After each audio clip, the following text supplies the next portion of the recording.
All right, so welcome to this case study on exactly how we took a supplement brand from making $105,000 per month in January 2025 to making over $211,000 per month in just a 3-month time. So you can see below is the after picture, and if we go look at the next page, this is the before and after. So before our partnership, they were working with another agency and they were at their lowest revenue for a long time at $105,000. Now you can see that's about 50% of their overall revenue. So when email drops, the rest of their revenue drops, as it does for any other brand. Now, if you go have a look at the after on the right there, you can see that, overall in a short amount of time, in pretty much May of 2025, we generated them $213,000 for the overall month. And as you can see, that's just email attributed revenue. It's not overall revenue. So going into the details of exactly how we did that. This is the brand context. So first things first is they were using another full service agency. They were not working with us. They were working with a full service agency that did everything, not just email. The second thing that we noticed is that they had 80,000 email contacts and no idea what to do with them. There was hardly any segmentation. They were also landing in spam and getting below 20% open rates, which is crazy. You shouldn't even be getting below 30%. 25% is even pushing it. They knew they were leaving way too much money on the table. And lastly, as if it wasn't enough, which was an added objection or added stress on our behalf, is they had a heavy discount culture going on, which is common for most brands in e-com and especially common for supplement brands. So with that being said, this was the process that we knew we had to focus on. Number one, we knew we had to segment their audience and build a story around that. And I'll show you exactly what I mean. Second, we had to build an anti-discount culture strategy. And then we had to focus in on segments and flows. So those were the main things that we wanted to focus in on to make sure that we could actually get them results. So going into step one, we had to segment the audience. And this is the number one thing I recommend for every single brand. And I'm going to show you exactly how to do it. But first things first is they were working with an agency that was sending to the whole list without strategy. Email marketing has changed. Sending to the whole list is extremely reckless and it is so ineffective. So here are some of the segments that we did for them that I'll show you shortly and that you should create for yourself. First things first is people who have purchased from you at least once over all time. So it doesn't matter if they're a repeat purchaser, it doesn't matter if they're a win back. You just want to create a segment of everyone that has ever purchased from the brand because these are your hottest leads. These are people that have shown that they are an engaged buyer and that they can be sold to. That's the most important thing. Second is you want to make a segment of people that have only purchased once and never again. What this is going to tell you and what we like to find out about a brand is how many people have not become a repeat purchaser because that is low-hanging fruit. So we have a big look at that number. The third thing is anyone that has added to cart or the checkout and has abandoned it. Remember, those are two separate metrics.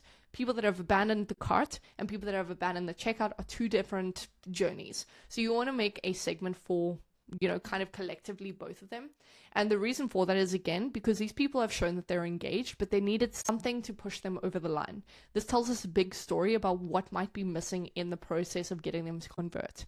Then we want to create a list of people who have engaged but never placed an order. These are people that are opening your emails, that are clicking on your emails, that have added something to their cart, have added something to their checkout, or have engaged on a product page. All of these people are very aware of what your products are, but something in the process has not convinced them enough to actually convert. And that's what we look at as well. And then lastly, you want to win back opportunities. This is the lowest hanging fruit that so many companies do not focus on. These are people that have made a purchase from you, but have not made a repeat purchase in the last 90 days or so. The reason why this is so important is because there's a reason that they're not repeat purchases, or maybe there is something that has held them back from purchasing again. Whether they don't see the value in the product, whether they didn't understand the product, or whether they didn't get use out of the product. You want to educate them again to make sure that they actually remember and that they know how to use the product best. And that's what you do in your nurturing flows to make sure that there's less win-back opportunities. And also you want to make sure that you're converting those people again. So This way, the reason why you want to create this and the reason why we did this is we knew where the missing pieces were in their marketing. It tells us a huge story. So this is what we went ahead and did. We created the segments, number one, and from that, we identified some low-hanging fruit, as you can see over here. So, for example, there were 45,000 people in the list that have engaged but never made a purchase. Now, these people never made a purchase because the flows failed them. They never got the information they needed. They were a bit too scared about the shipping costs. There was something in that process that was wrong. And that's why we want to hit them with unique offers, number one, or unique campaigns to figure out what are those pain points and what gets them to convert the most. And then lastly, you want to build a strategy around these numbers. So in this case, we know that there's 15,000 people that have bought the supplement that is supposed to be repurchased every 30 days on average. And they haven't purchased for the last 90 days. These people have a core issue where either the product didn't give them the benefits they were looking for or didn't target them the way that they needed. And this is where we need to talk about other products, or we need to promote them on trying the products again, or we need to reach out to them personally and find out what the reason was. And then obviously we have 25,000 people that we should be hitting with consistent campaigns to build our reputation, because these are the people that have proven themselves to be a hot lead at some point. And then of course there's repeat purchases. Now repeat purchases are going to purchase regardless of whether we have a sale or not. These are the people we want to build culture emails with, and we want to increase the AOV of their purchase. So we want to increase the amount that they're spending, because they're very happy to spend with us already. So how do we encourage them to spend more so that they are making up more revenue for us when they're already a proven purchaser? So those are the things that we like to look at.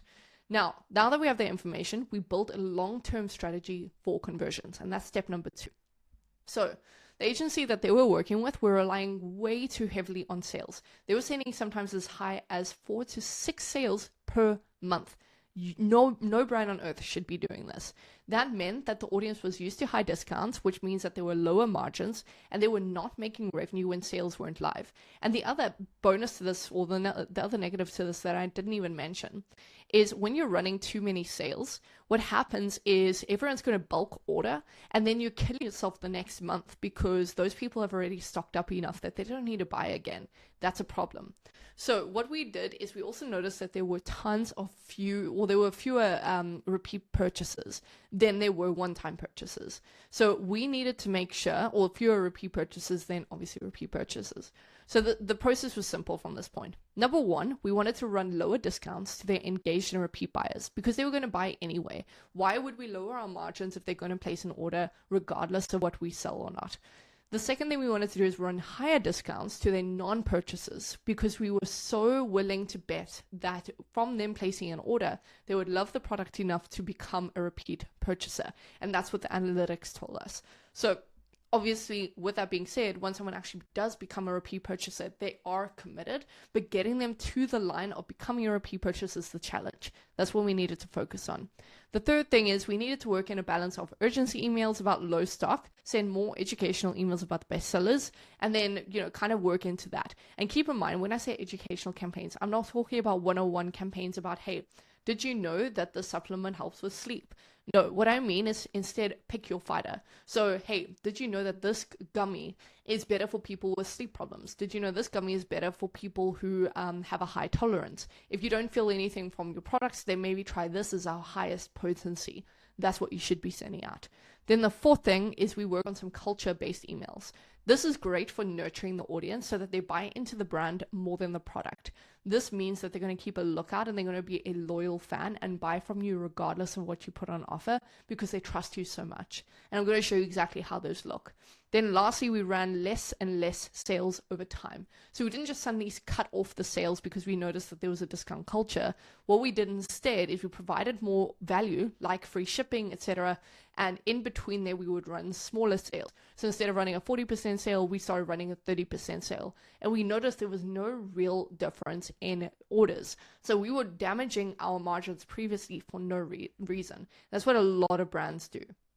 So these are the variations of emails that we're sending out. Number one is a text-only email. So you can see that it's a lot more personal. It's just reaching out to them about, hey, Monday's stuck. here is a product that will help with you, or here's like a way for you to increase your magic on a Monday, whatever the case is. And on the right, a little bit more of an info email. So when I talk about info, again, it's not a typical one-on-one, hey, this is what this product does for you. Instead, it's a little bit more about testimonials. What is the taste? And taking direct notices or direct comments from customers instead of making up things ourselves.